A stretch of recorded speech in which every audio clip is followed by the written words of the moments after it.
36 वर्ष धरी पड़ुवा युवकों पेट ऑपरेशन पर बाहर जांला पिला। आम समाज में बेले बेले एमती किसी घटना घटे जहाँ जानिले आमको आश्चर्य लगी थाए। किसी घटना को सहजरे ग्रहण कर पारि न थांती साधारण लोक।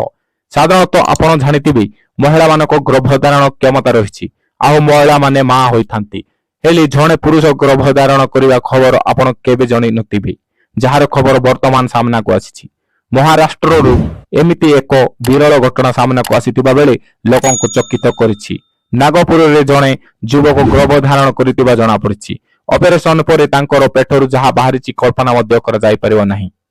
जातीय गणमाध्यम रिपोर्ट अनुसार नागपुर बासिंदा संजू भगवतंक सह एपरी होइछि।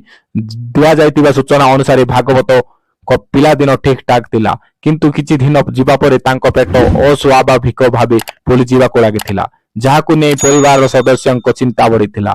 संजू भागवतंको पेट एते फुली गला जे लोक माने तांको गर्भवती बोली कहबा आरंभ करथिले। 1999 मसियारे तांकर पेटरु पुला जोगु से निश्वास नेबारी कष्ट अनुभव करथिले।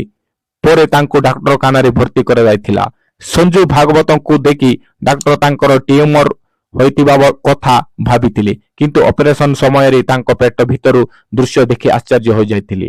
कारण सेतेबेले तांको पेटरे अनेक हाड़ सह विभिन्न अंग प्रत्यंग थिबा जणिबकु पाइथिले।